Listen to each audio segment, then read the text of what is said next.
जीवन में समर्पण का सर्वोपरि महत्व है। चाहे हम कितनी भी सेवा करें, भक्ति करें, ध्यान करें, ज्ञान अर्जन करें, हमारे हृदय में परब्रह्म के प्रति समर्पण की भावना नहीं रहेगी तो धनी से मिलन नहीं हो सकता। समर्पण में सबसे बड़ी बाधा क्या होती है? अपने अहंग की कुर्बानी। अहंकार का त्याग नहीं हो पाता। ध्यान करने वाले को अपने ध्यान का अहंकार होता है, ज्ञानी को अपने ज्ञान का अहंकार होता है, सेवा करने वाले को अपनी सेवा का अहंकार होता है। यदि हम आंखें खोल करके आधी रात को देखें आकाश की तरफ, असंख्यों नक्षत्र जगमगाते हुए दिखते हैं। हमारी पृथ्वी से ये नक्षत्र लाखों गुना बड़े हैं। उस पृथ्वी पर हमारे से करोड़ों व्यक्ति ऐसे हैं जो रूप में, विद्या में, बल में, प्रतिष्ठा में, पद में सबसे आगे हैं। और इन असंख्य नक्षत्रों को बनाने वाले उस सर्वशक्तिमान के समक्ष हम अपना समर्पण नहीं कर पाते हैं। कहीं ना कहीं इसमें अज्ञान बाधक होता है। इस अहंकार से निवृत्ति के लिए खिलवत के प्रारंभिक प्रकरण में दर्शाया गया है कि हमारा अस्तित्व यदि अपने अहंकार को विलीन करने के बाद बचता है तो वही प्रीतम के सानिध्य की सामर्थ्य रखता है। इस संसार की मैं लेकर कोई भी धनी से मिलन नहीं कर सकता। इसलिए कहा है, तुम तुम्हारे गुण न छोड़े, मैं तो करी बहुत दुष्टाई। अक्षरातीत का गुण क्या है? एक गुण है एकत्व, वहदत। जो हमारे दिल में है वो राज्य को अवश्य मालूम है। हम सोचते हैं कि हम अपनी बात राज्य तक पहुंचाने के लिए किसी माध्यम का सहारा लें। यही तो सबसे बड़ी भूल है। हमने अपने और धनी के बीच में एक रेखा खींच रही है, माया की। वो माया क्या है? हीन भावना की, कि राज्य हमारी बात नहीं सुनेंगे, राज्य हमसे प्रेम नहीं करते, राज्य अपनी कृपा नहीं बरसाते। ये सब कुछ हमने अपनी तरफ से बना रखा है। और ये क्यों? ये हमारे जीव का भय बोल रहा है। तुम तुम्हारे गुण न छोड़े, मैं करी बहुत दुष्टाई। मैं तो कर्म के अति नीचे, पर तुम ही राखी मूल संगाई। एक गुण तो मैंने बताया, एकत्व, वहदत, जिसके अनुसार अक्षरातीत हमसे एक पल के लिए न कभी अलग थे, न हुए हैं और न कभी हो सकते हैं। हमारे और उनके बीच में कोई दूरी नहीं थी, न है, न कभी होगी। दूरी हमने स्वयं बना रखी है। जैसे आप सभी यहाँ बैठे हैं, एक पर्दा कर दिया जाए तो उस पर्दे में आप मुझे नहीं देख सकते, न मैं आपको देख सकता हूँ। ये पर्दा क्या है? राज्य की तरफ से दृष्टि हटाकर माया को देखने लगना। जब तक माया से दृष्टि हटाकर हम परात्म की भावना से स्वयं को नहीं देखेंगे, राज्य को नहीं देखेंगे, राज्य कहाँ से दिखाई देंगे? हमारी दृष्टि ही संसार की है। उसी दृष्टि से राज्य को देखने का प्रयास करते हैं। हम दूसरे को कामी, क्रोधी, लोभी, मोही, अहंकारी समझते हैं, अपने को भी समझते हैं, अपने को उन विकारों से जोड़ लेते हैं। तो राज्य दिखे कैसे? हम अच्छा से अच्छा चश्मा यदि पहने हो, चश्मे पर धूल भरी हो, चश्मा तो पहने रहेंगे, लेकिन राज्य कहाँ से नजर आ जाएंगे? तुम तुम्हारे गुण न छोड़े, मैं करी बहुत दुष्टाई। यही तो एकत्व है, मूल संबंध। निस्बत की मार्फत में तो हम सभी एक ही स्वरूप है। देखने वाला भी वही, दिखाने वाला भी वही, जिसको देखा जा रहा है वो भी वही है। लेकिन यहाँ खेल में जो देखने का प्रयास कर रहा है, जो परम धाम की ब्रह्मात्मा देखना चाह रही है, सोचती है कि राज्य मुझे कैसे दिख सकते हैं।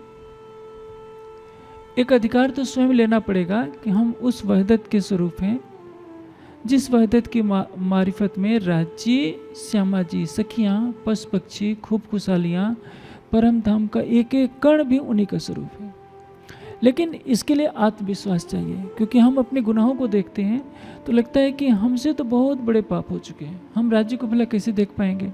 इसी को कहा है, तुम तुम्हारे गुण न छोड़िए, मैं करी बहुत दुष्टाई। दुष्टाई का अर्थ क्या होता है? आत्मा दुष्ट नहीं होती, जी से दुष्टता के काम होते हैं। दुष्ट किसको कहते हैं? धर्म के विपरीत जो कुछ हो वो दुष्टता का कार्य है। हमारे लिए सबसे बड़ी चीज क्या होती है? हमारे लिए धर्म का पहला कार्य क्या है? हर पल राज्य को याद करना। ये संभव नहीं है माया के संसार में। सोते समय तो याद नहीं कर सकते, भोजन करते समय भूल जाएंगे, पढ़ रहे हैं, किसी से बात कर रहे हैं, राज्य को भूल जाएंगे। हर पल का अर्थ क्या होता है? सांसारिक कार्यों से जब विमुख होते हैं हम, क्योंकि मन की विशेषता यह होती है कि एक समय में एक ही कार्य हो सकता है, दो कार्य नहीं हो सकते। जब आप पढ़ रहे हैं तो पढ़ाई के समय ध्यान नहीं कर सकते, लेकिन पढ़ते ही जब ध्यान दिल उधर से हटता तो हमारा दिल संसार की तरफ ना जाकर राज्य की तरफ जाना चाहिए। सोने लगे तो राज्य को दिल में याद करके सोएं। सवेरे उठे तो पहला ध्यान हमारा राज्य की तरफ जाना चाहिए, संसार की तरफ नहीं। तो इसको कहा जाता है कि अष्टपहर भी ना रहे प्रेम का आवेश हो। हम संसार के कार्यों को दृष्टा भाव से करें। जैसे हम व्यवसाय करते हैं, अब दुकानदार से जब कोई सामान खरीदने आएगा तो उस समय राजसमय थोड़े करेगा, तब तो हिसाब ही भूल जाएगा। कंप्यूटर चला रहा है, उसमें भी राजसमय नहीं कर सकते। तो वाणी में जो कहा है उसका सूक्ष्म अर्थ लेना चाहिए। जो परम धाम की आत्मा है, महामती के वृत्त में कहा गया है कि एक पल के लिए भी राज्य की शोभा को अपने हृदय से ना निकाले। एक पलक छोड़े नहीं, भला चाहे आपको जो। इसका अर्थ क्या होगा? जो अपनी भलाई चाहता है, माया से बचे रहना चाहता है, एक पल के लिए भी राज्य को अपने से अलग न करे। तो कैसे संभव है? जब हम सोएंगे तो राज्य को तो भूले ही रहेंगे, काम करेंगे तो भूले ही रहेंगे। इसका अर्थ ये है कि जब तक हमें होश है, हमें हर पल राज्य को दिल में बसाए रखना होगा। यदि हम राज्य को दिल में बसाए रखने का भाव रखेंगे तो क्या होगा? हम संसार के पापों से अलग हो जाएंगे, दुष्ट कर्म हमसे नहीं होंगे। जैसे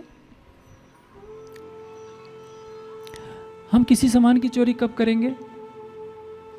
जब ये लगेगा कि कोई हमको देख नहीं रहा है। हम किसी को कटु वचन कब बोलेंगे? जब सामने वाला हमें बुरा दिख रहा हो। यदि हमें यह लग जाए कि जिसको हम कटु वचन बोलने जा रहे हैं उसके अंदर भी परम धाम की ब्रह्मात्मा है और उस ब्रह्मात्मा के धाम हृदय में राज्य हैं, तो हम कभी भी उसको कटु वचन नहीं बोलेंगे। हम मन वाणी कर्म से किसी का दिल कब दुखाएंगे? जब हम उसको वहदत का अंग नहीं समझेंगे तभी तो उसका दिल दुखाएंगे। हम संसार के रिश्ते से देखेंगे तो ये दुष्ट कर्म हमसे हो जाएंगे। बुरे कर्मों से बचे रहने का एक ही साधन है कि हम हर पल शरीर को न देखें। जब शरीर को देखेंगे तो संसार नजर आ जाएगा। पूरा शरीर ब्रह्मांड का सूक्ष्म रूप है। शरीर पर जब केंद्रित होंगे, जैसे दुख के साथ कहना पड़ता है कि हमारे सुंदर साथ में भी जहाँ ज्ञान का प्रकाश नहीं फैला है वहाँ का खान पान अशुद्ध हो चुका है। सुंदर साथ की नई पीढ़ी तामसिक आहार का सेवन करने लगी है, शराब भी पीने लगी है और भी भक्ष खाने लगी है। क्यों? क्योंकि उनको परम धाम के ज्ञान का प्रकाश नहीं मिला है। एक छोटी सी इंद्री है तो एक जीवा ने इतना व्याकुल कर दिया कि जिस घर में परम धाम की ब्रह्मवाणी पढ़ी जाती हो उस घर की पीढ़ी यदि अभक्ष पदार्थों का सेवन करती है तो उनको मालूम नहीं है कि आत्मा का स्वरूप क्या है, परम धाम का स्वरूप क्या है या परमात्मा का स्वरूप क्या है। जो उठते बैठते सोते जागते ज्ञान के प्रकाश में युक्त रहेगा वो पाप कर्म क्यों करेगा? दुष्ट कर्म तभी होते हैं जब हृदय से ज्ञान का प्रकाश हट जाता है। अज्ञानता का अंधकार हृदय में आया नहीं तो मनुष्य पाप कर्म किया नहीं। जैसे ही ज्ञान का प्रकाश आता है मनुष्य सोचता है कि नहीं मुझे ये कार्य नहीं करना है। बुद्धि किस लिए मिली है? सत्य और असत्य का विवेचन करने के लिए मिली है। बुद्धि परमात्मा को प्राप्त नहीं करा सकती लेकिन परमात्मा की प्राप्ति में सहायक की भूमिका निभाती है। बुद्धि के द्वारा हमें सत्य का बोध होता है। बुद्धि के द्वारा हम धर्म ग्रंथों के ज्ञान को ग्रहण कर सकते हैं। महामती जी के तन से लीला तो आज से 300 वर्ष पहले पूरी हो गई। आज हम उनकी वाणी को पढ़कर समझ तो रहे हैं। हमें लगता है कि हम भी वैसे ही हैं जैसे कभी बंगला जी दरबार में 5000 सुंदर साथ बैठे होते थे, सागर श्रृंगार की चर्चा सुन रहे होते थे। आज भले ही प्रत्यक्ष रूप से वो लीला सामने नहीं है, लेकिन वाणी की चौपाइयों में जब डूबते हैं तो हमें वो दृश्य याद आ जाता है कि कभी हो सकता है जैसे वो सुंदर साथ परमधाम की वाणी को सुनकर के परमधाम के प्रति सावचेत हो रहे होंगे कि हमें जागृत होना है, हमारे हृदय में भी ज़्यादा नहीं थोड़े पल के लिए तो वो भावना आती है। ये ज्ञान का प्रकाश हमारी आत्मा को जागृत करने के लिए है। बुद्धि के द्वारा जीव अपने हृदय में उस ज्ञान के प्रकाश को ग्रहण करता है और संकल्प करता है कि मुझे ऐसा नहीं करना चाहिए। लेकिन जब प्रेम की धारा बहती है तब वो राज्य की तरफ कदम बढ़ाता है, नहीं तो उसी ज्ञान को कहेगा, सुनेगा, आनंदित हो जाएगा। बड़े बड़े वक्ता क्या करते हैं, ज्ञान को कहना ही सर्वोपर लक्ष्य मान लेते हैं। ज्ञान की भूमिका है मनुष्य को सावचेत करना, और प्रेम का कार्य है जिस लक्ष्य को ज्ञान ने दर्शाया है उसको प्राप्त करा देना। दोनों की विशेषता है। यदि ज्ञान न हो, सब लोग भावुक हो जाएं तो बैठे बैठे रोते तो रहेंगे, लेकिन दूसरों को रास्ता नहीं दिखा सकते, वहीं तक उनका प्रेम सीमित हो जाएगा। इसलिए प्रेम का प्राण है ज्ञान, और ज्ञान का प्राण क्या है, प्रेम। दोनों एक दूसरे के पूरक हैं, दोनों में चोली दामन का साथ है। ज्ञान नहीं होगा तो हमें पता नहीं रहेगा कि हम कौन हैं और हमें किसके साथ कैसा व्यवहार करना है। जब आप तारतम्य ज्ञान नहीं लिए थे तो संभव है आप अभक्ष पदार्थ खा सकते थे, पत्थर की मूर्तियों के आगे सिर झुका सकते थे, उनको परमात्मा मान सकते थे। अब आपकी निष्ठा किस पर है, एक अक्षरातीत पर। आपने खिलवत पढ़ लिया, ये कलश में विरह के प्रसंग पढ़ लिए, प्रेम का प्रसंग पढ़ लिया, परिक्रमा पढ़ लिया, चाहे कोई करोड़ रुपया दे फिर भी आप राजी नहीं होगे राज्य के सिवा शालिग्राम को मत्था टेकने के लिए या शिवलिंग को मत्था टेकने के लिए, क्योंकि आपका हृदय गवाही नहीं देगा कि पैसे के लालच में हमें राज्य के अतिरिक्त किसी अन्य को अपना आराध्य बनाना है। ज्ञान ने आपको एक मार्ग दर्शा दिया कि इस पर चलो। अब चलना है प्रेम के द्वारा, बिना प्रेम के आप एक कदम भी नहीं चल सकते। इसके बिना न पाइए ये जो नूर तजल्ला है। प्रश्न यह होता है कि हमारा हृदय निर्मल क्यों नहीं हो जाता।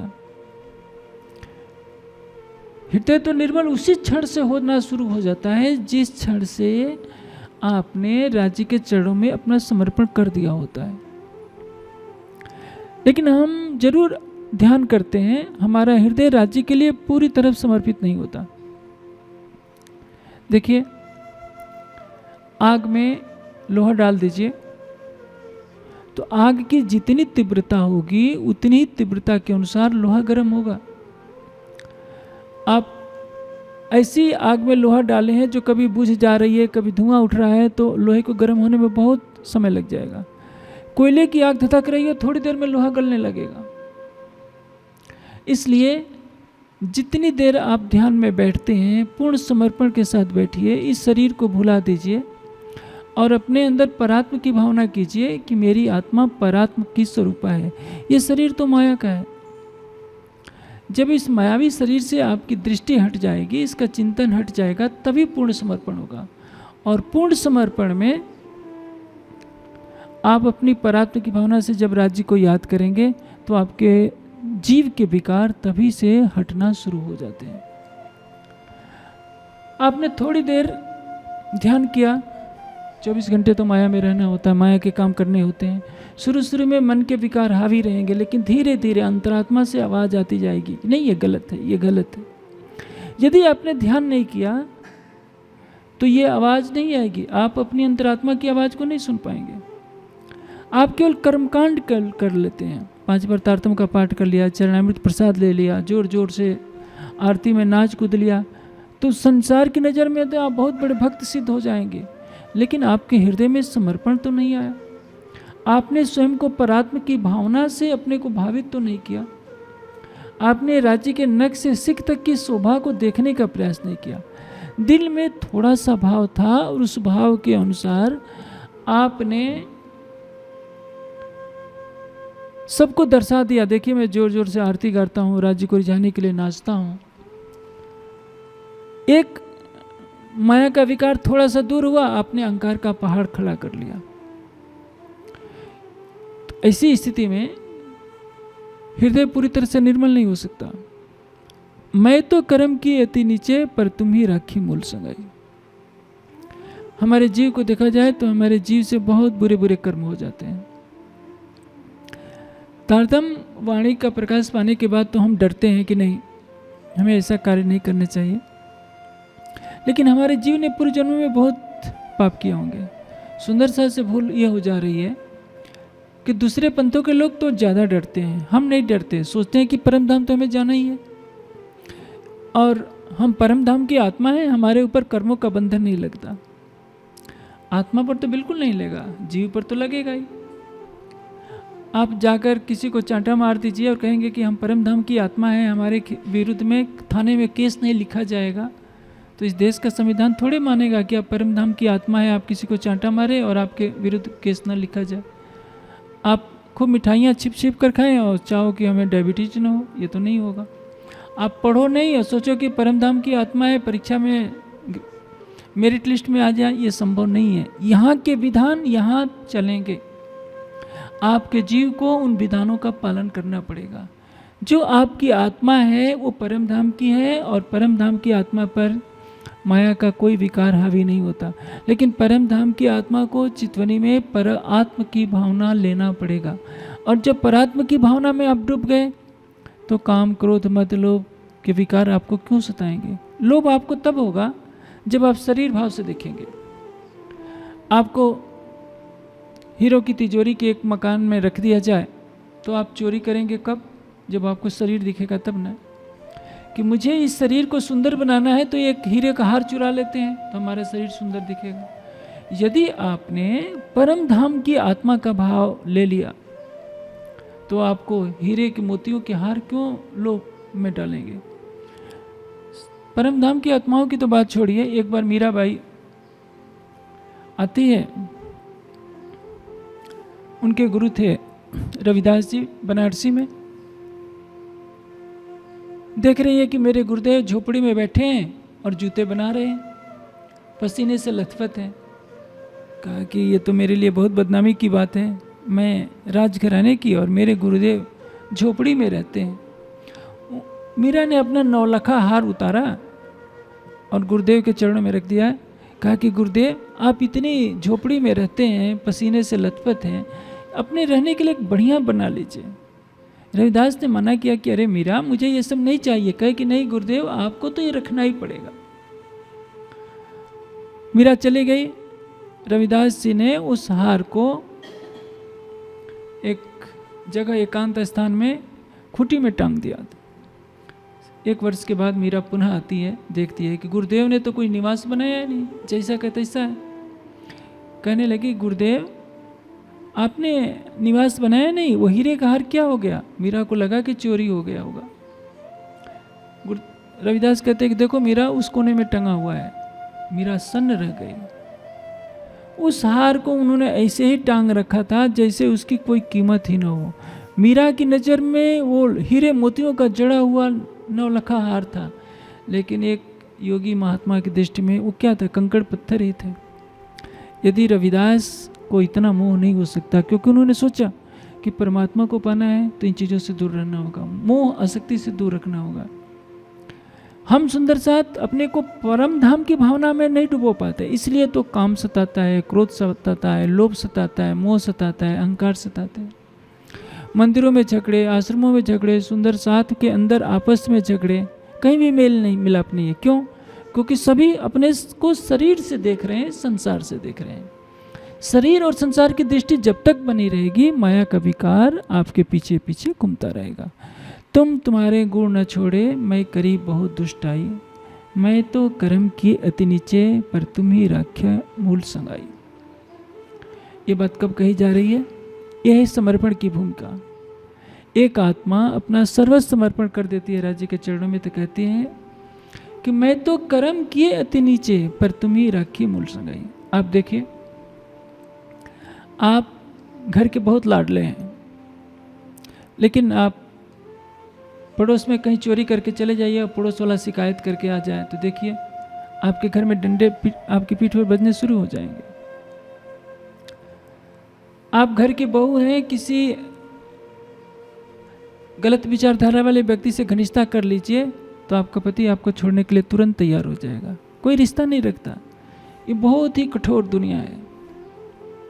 जो अपने कहलाते हैं वो भी दुत्कारने में जरा देर नहीं लगाते।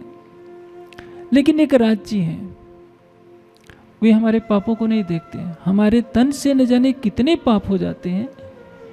आप सोचिए, महाभारत में प्रसंग में वर्णित आता है कि जब पांडव स्वर्गारोहण के मार्ग पर चल पड़े, द्रौपदी गिर जाती है, आवाज देती है, धर्मराज मेरी तरफ तो देखिए। धर्मराज नहीं देखते हैं।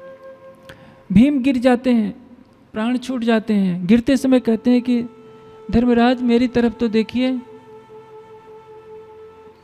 नहीं देखते हैं। अर्जुन भी गिर जाते हैं, नकुल सहदेव सब एक एक करके शरीर छोड़ देते हैं, लेकिन धर्मराज किसी की तरफ देखते नहीं, वो सीधे बढ़ते हुए चले जाते हैं। मनुष्य संसार में पैदा होता है अकेले, जाता है अकेले, लेकिन ब्रह्म सृष्टियां एक साथ आई हैं और एक साथ जाना है। इस संसार का हर रिश्ता स्वार्थ पर टिका होता है। परिवार का रिश्ता, समाज का रिश्ता, संगी संबंधियों का रिश्ता। उन रिश्तों में संसार के नियमों का जरा सा अवरोध होता है तो हर कोई किनारे कर लेता है। हमें तुमसे मतलब नहीं, तुमने हमारे घर की इज्जत को तार तार किया है, घर से निकल जाओ। कोई भी देर नहीं लगाएगा। लेकिन उस दया के सागर को देखिए। ऐसा नहीं कि उनसे कुछ भी छिपाओ। हम सोचते हैं कि राज्य मंदिर में देख थोड़े रहे हैं, यही तो हमारी भूल है। राज्य मंदिर में नहीं है, हक नजीक से है, रख से। आप जो सोचते हैं वो राज्य को पहले मालूम है। यदि यही बात सबको मालूम हो जाए कि राज्य हर पल हमारे साथ हैं, तो कोई भी पाप क्यों करेगा। हमारे सब कार्यों को जानते हैं, फिर भी हमको छोड़ नहीं रहे हैं। क्यों? मूल संबंध के कारण। इसीलिए हार कर इंद्रावती जी ने कहा, जानो तो राजी रखो, जानो तो दिल के, या पाक करो हाथीपना, या बैठाओ माही तकसीर। आप मुझे आनंदित रखिए या संसार में दुख दिखाइए। मेरे जीव को दुख भोगना होगा, भोगेगा। या पाक करो हाथीपना, मुझे अपने विरह प्रेम में डुबोकर अपना स्वरूप बना लो, हादी बना लो, सब सुंदर साथ का मार्गदर्शक बना लो। या बैठाओ मैं तकसीर, या हमें गुनहगारों की, अपराधियों की पंक्ति में खड़ी कर दो कि हमने आपको अपने हृदय से भुलाए रखा। ये कब मुख से निकलेगा? जब हमारा सब कुछ राज्य के लिए समर्पित हो जाएगा। तो समर्पण का अर्थ ये नहीं होता हम मुंह से केवल कहते रहे। समर्पण का तात्पर्य राज्य पर अटूट विश्वास। सुख मिला है तो हम सबसे ना कहते फिरें, देखो राज्य की कितनी मेहर है, हमको ये मिला है, ये मिला है। दुख मिला है तो रोते रहें, राज्य ने हमको कुछ नहीं दिया, राज्य ने ये नहीं दिया, राज्य ने ये नहीं दिया। ऐसा नहीं। दुख भी दिया है तो वही भाव रहे, सुख मिला है तो वैसे ही भाव रहे, क्योंकि वो देख रहे हैं किस समय क्या करना है, सुख देना है या दुख देना है। उनकी हर लीला में आनंद हो। आप देखिए, राम बन जाते हैं, सीता ने कभी फरमाइश की कि नहीं राम मर्यादा पुरुषोत्तम आपको यहाँ चलना है। सीता ने सब कुछ राम के ऊपर सौंप दिया है, जहाँ राम जाएंगे सीता वहाँ जाएगी। एक संसार की धर्मपत्नी को ये समझ तो आता है कि हमें करना क्या चाहिए, लेकिन परम धाम की ब्रह्मात्माओं को ये बात समझ में नहीं आती कि राज्य के प्रति हम समर्पण की भावना कैसे रखें। जरा सा कष्ट हुआ तो हम क्या करते हैं, सबको मालूम है। कुनैन की एक ही टिकिया, यानी वही मेहर सागर का पाठ। दुकान नहीं चल रही है, मेहर सागर का पाठ। तबीयत खराब हो, मेहर सागर का पाठ। नौकरी नहीं लग रही है, मेहर सागर का पाठ। बच्चा नहीं हो रहा है, पोता नहीं हो रहा है, मेहर सागर का पाठ। हम राज्य से तो यही मांगते हैं ना। राज्य से राज्य के हृदय का प्रेम कौन मांगता है? क्योंकि अभी हमारा समर्पण नहीं हुआ। राज्य के प्रति पूर्ण समर्पण, पूर्ण विश्वास, पूर्ण प्रेम जब हो जाएगा तो हर पल हमें लगेगा कि वह हमारे साथ हैं। क्योंकि जो वहदत का स्वरूप होता है, वहदत की मारिफत का स्वरूप होए, उससे हमारे हृदय की कोई भी बात छिपी नहीं रहती। यदि उसने हमें दुख दिखाया है तो उसमें भी कुछ उसके सुख की लज्जत है। दुख बड़ो पदारथ जो कोई जाने ए, ताथे सुख को छोड़ के दुख ले सके सो ले। हम दुखों से बचना चाहते हैं, दुखों से बचने के लिए राज जी के मंदिर में जाते हैं, मत्था टेकते हैं, भोग चढ़ाते हैं, पुजारी जी से सिफारिश करवाते हैं कि पुजारी जी राज जी मेरी सीधे बात नहीं सुन रहे हैं, आप सेवा में रहते हैं, आप राज जी की हजूरी हैं, आप कह देंगे तो राज जी तुरंत बात मान लेंगे। और राज जी हंसते हैं कि इनको मैंने सागर श्रृंगार दे दिया फिर भी ये सिफारिश करवा रहे हैं, क्योंकि वहदत के मारिफत को किसी ने समझा नहीं, अपना हृदय किसी ने दिया नहीं, और इसलिए इस संसार में सिफारिश की प्रक्रिया चल पड़ी है। अपना हृदय आप खोल दीजिए राज्य के लिए, फिर देखिए सिफारिश की कोई आवश्यकता नहीं। सिफारिश तो देवी देवताओं के यहाँ चल भी जाए, ऋषि मुनि होते थे, उनके पास जाकर गृहस्थी सिफारिश करते थे, वो आशीर्वाद देते थे, हो जाता था। आप भी सर्वशक्तिमान से प्रेम मांगिए।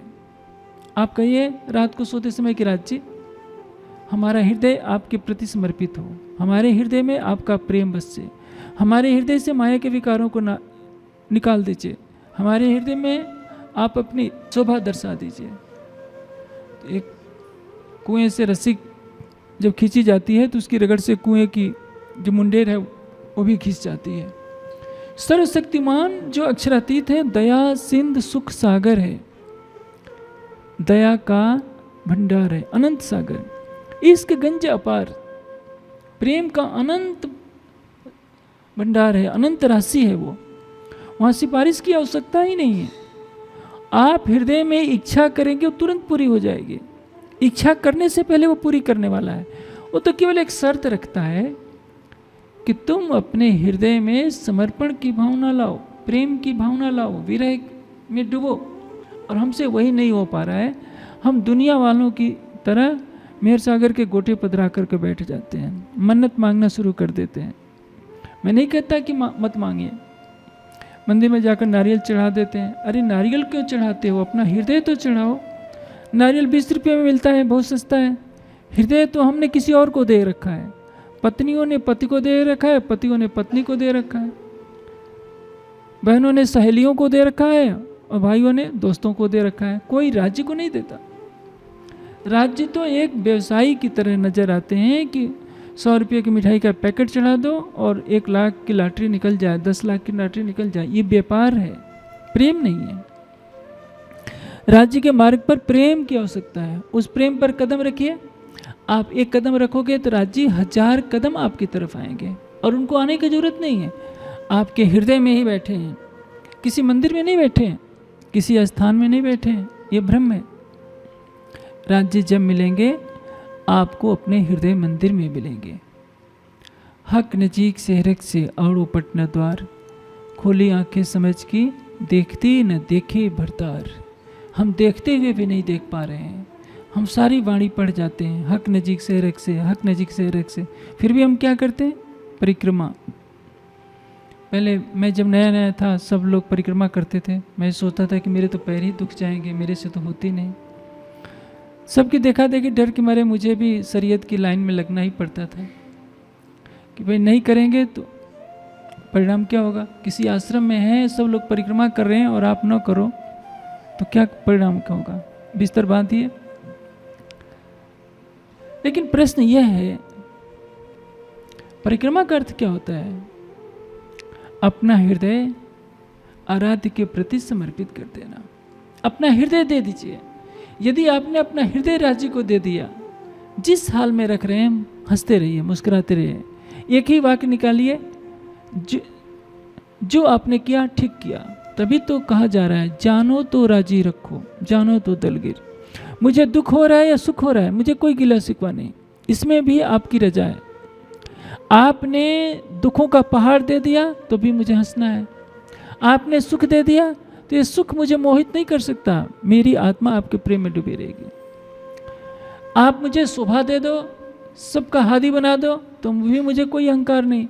और सब सुंदर साथ मुझे पतित के दृश्य देखते हैं तो भी मुझे कोई गिला शिकवा नहीं, क्योंकि मैंने तो अपनी उंगली आपके हाथ में पकड़ा रखी है। यह है समर्पण। और जब ऐसी भावना आ जाएगी तो राज्य आपके पीछे पीछे चलेंगे।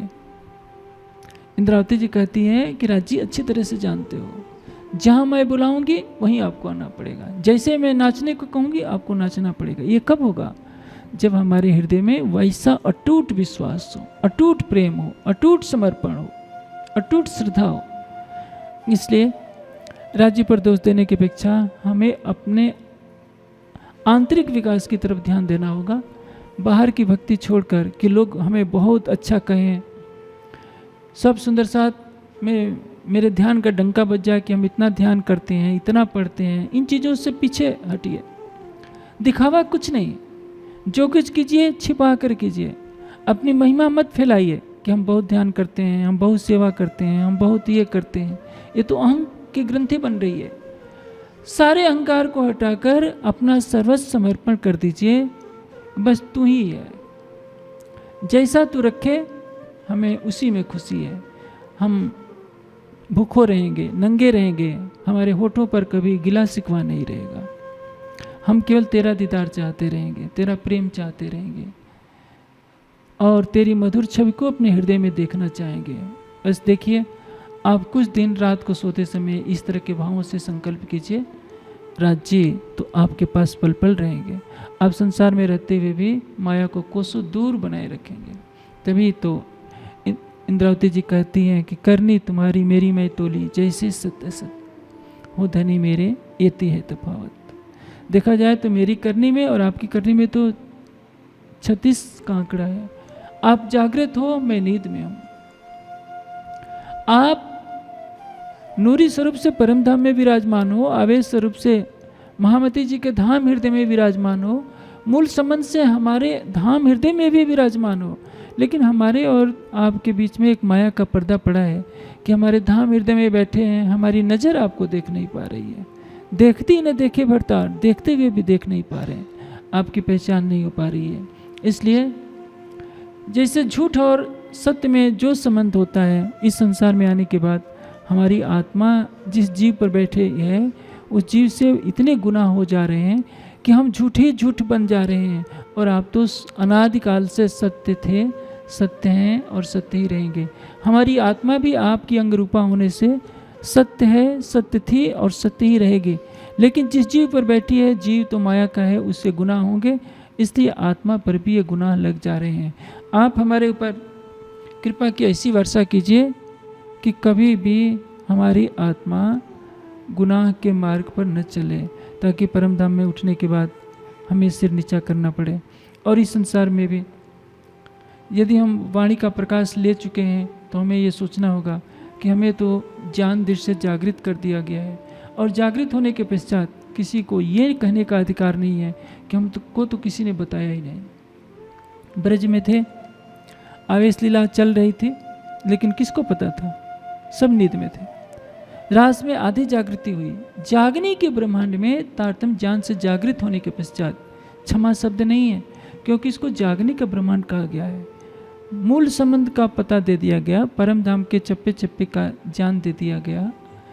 सारा ज्ञान देने के बाद भी यदि हम माया की तरफ दृष्टि करते हैं तो इसके लिए हमारा जीव दोषी है। हम यदि 24 घंटे में 12 घंटे 14 घंटे धन कमाने में खर्च करते हैं, 6-6 घंटे संसार के रिश्तों के लिए खर्च करते हैं, बातें करने में कई घंटे लगा देते हैं, तो अपनी आत्मा के धाम हृदय में प्रीतम की छवि को बसाने के लिए हमें 2 घंटे तो कम से कम देना पड़ेगा। लेकिन हमारा समाज ऐसी अंधेरी दिशा में चल पड़ा है कि जिधर देखिए कर्मकांड कर्मकांड कहीं बोलबाला है। सच्चे हृदय से बहुत कम सुंदर साथ हैं जो अपनी आत्मा को उस प्रीतम की छवि को देखने में लगा रहे हैं, अपनी अंतर्दृष्टि को परम धाम की तरफ मोड़ने का प्रयास कर रहे हैं। और जब तक समाज में वाणी के ज्ञान का प्रकाश नहीं फैलेगा, चितवनी की लहर नहीं दौड़ेगी, तब तक किसी की भी जागृति होना संभव नहीं है। सदगुरु धन सिंह देव चंद जी के साथ भी सुंदर साथ थे। 300 आत्माओं को उन्होंने तारतम दिया, उनके नाम भी बता दिए, लेकिन सब सो गए क्योंकि ज्ञान का प्रकाश नहीं था। इसलिए श्री जी के स्वरूप में जब जागनी शुरू होती है तो प्रारंभ से ही चितवनी करानी शुरू कर दी गई। वाणी का अवतरण शुरू हो चुका है, धीरे धीरे वाणी उतर रही है। हफ्से में राज प्रकाश खटुती उतर रही है, बिहारी जी गादी पर बैठे हैं, लेकिन चितवनी तभी से चालू कर दी गई। आज सारी वाणी के अवतरित होने के बाद भी चितवनी बंद। चारों तरफ जैसे प्रवाही लोग कर्मकांड करते हैं, माला का जप, परिक्रमा, पूजा, भोग, वही सारा कुछ हमने तो प्रवाहियों से सीख लिया है। चितवनी नदारद, वाणी की चर्चा नदारद, बड़े बड़े कार्यक्रम होते हैं, करोड़ों के चर्चा नाम मात्र को होती है। इससे आत्मा के अंदर जागृति का प्रकाश कैसे आएगा? जैसा कि जागने के बारे में हमें ये ध्यान में रखना होगा, एक कहावत कही जाती है कि जैसा बाजा बजे वैसा नृत्य करना चाहिए। समय के अनुकूल सबको अपने नियम बनाने चाहिए। हम रूढ़िवादिता को ही सर्वोपरि स्थान दे देंगे, चितवनी से अपने को दूर कर लेंगे, तो हमें दीवा स्वप्न ही समझना चाहिए कि हमारी आत्मा जागृत हो जाएगी। और आज सारा संसार, यहाँ तक कि चाइना जैसे नास्तिक देश में भी ध्यान लोग कर रहे हैं।